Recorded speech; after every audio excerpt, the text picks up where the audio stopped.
Bonjour à tous et à toutes, j'espère que vous allez bien. Aujourd'hui, on va découvrir la mort d'un grand personnage de l'Antiquité, celle de Cicéron. Dans ses écrits, Cicéron cite Platon. Philosopher, c'est apprendre à mourir. Une phrase qu'il finira par mettre en pratique sous les coups de Marc-Antoine, dont le rhéteur latin aura su attiser la haine avec ses écrits, aussi bien sous la dictature de César que durant la guerre civile et le second triumvirat. Vous voulez découvrir comment Cicéron est mort? Venez avec moi. Citoyen romain, mais n'appartenant pas à la noblesse, ce qui en principe ne le destine pas à un rôle politique majeur. Après une solide formation à la rhétorique et au droit, Cicéron réussit, grâce à ses talents d'avocat, à se constituer suffisamment d'appui pour parvenir en 63 avant Jésus-Christ à la magistrature suprême, le consulat. La même année, et dans une république en crise, il déjoue la conjuration de Catiline, notamment grâce à l'énergie de ses discours devant le Sénat. Ce succès, qui fait sa fierté, cause ensuite son exil en 58 avant Jésus-Christ, pour avoir exécuté des conjurés sans procès. Revenu à Rome en 57 avant Jésus-Christ, il ne joue plus de rôle important sur la scène politique, dominé désormais par Pompée, Crassus et César, qui forment le triumvirat. Durant la guerre civile qui débute en 49 avant Jésus-Christ, il rallie le camp de Pompée avec hésitation, puis est forcé de s'accommoder du pouvoir de César, avant de s'allier à Octave contre Marc-Antoine. Cicéron préfère s'enfuir de Rome, tomber après l'assassinat de César aux mains du triumvirat que forment Marc-Antoine, Lépide et Octave. Il se réfugie dans son domaine de Tusculum, à une vingtaine de kilomètres au sud-est de Rome, en compagnie de son frère Quintus. En dépit de ses nombreux revers politiques, Cicéron est resté naïf et trop sensible aux éloges, qu'il se décerne lui-même d'ailleurs, à l'avance pour plus de sûreté. Il espère encore que le jeune Octave, le futur empereur Auguste, premier empereur de Rome, avec lequel il a tissé des liens de confiance, le rappellera au pouvoir.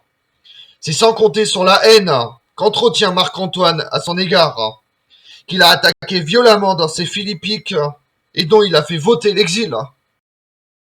Désormais au pouvoir, Marc-Antoine cherche à se venger de tous ses ennemis politiques en effectuant une purge comme au temps de Sylla. La première victime sera Cicéron. Plus tard, Plutarque, Tite-Live ou Salluste en feront le récit. De Tusculum, Cicéron décide de rejoindre la Macédoine, où l'attend son ami Brutus, l'un des assassins de César. Il prend la route au pas lent d'une litière, puis embarque pour Circeium. L'estomac retourné par le mal de mer, l'esprit rongé par le doute, et las de s'enfuir, il songe à retourner à Rome.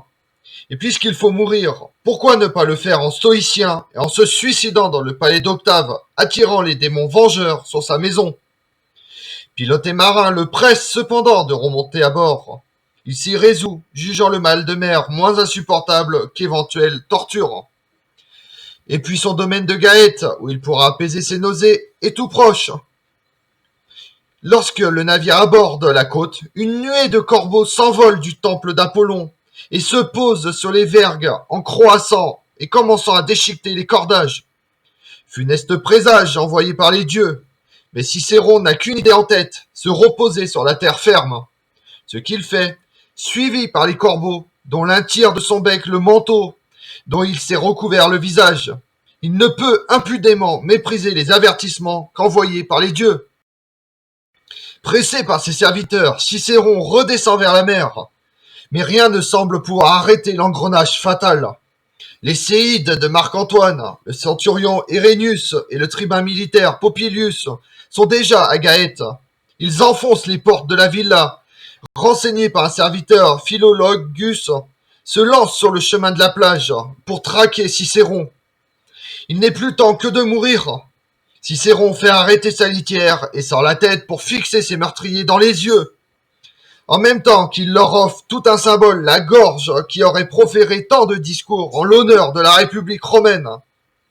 Marc-Antoine a exigé que sa tête et ses mains, celles qui ont écrit les Philippiques, soient ramenées à Rome et exposées au-dessus des rostes ornant l'estrade des tribuns. De son côté, la veuve de Quintus, le frère de Cicéron, qui a été lui aussi massacré, a fait saisir le traître Philologus et a ordonné que son corps soit lacéré en lanière et qu'on le lui fasse manger, griller, au tempora, au mores, Cicéron ne voulait plus que de ce monde qui lui levait le cœur. Comme on l'a vu, malgré son amitié envers Octave, rien ne pouvait sauver Cicéron de la colère de Marc-Antoine et de son funeste projet. Las de fuir, indifférent aux funestes présages que leur envoient les dieux, le célèbre orateur décide d'attendre les assassins envoyés à ses troupes et de mourir dignement.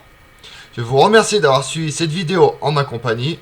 Si vous voulez connaître mes autres vidéos, retrouvez-moi sur ma chaîne YouTube Tout sur l'Histoire avec Damien et sur les réseaux sociaux Instagram et Twitter Histoire Damien. Et pensez à liker, commenter et vous abonner. Je vous remercie à tous.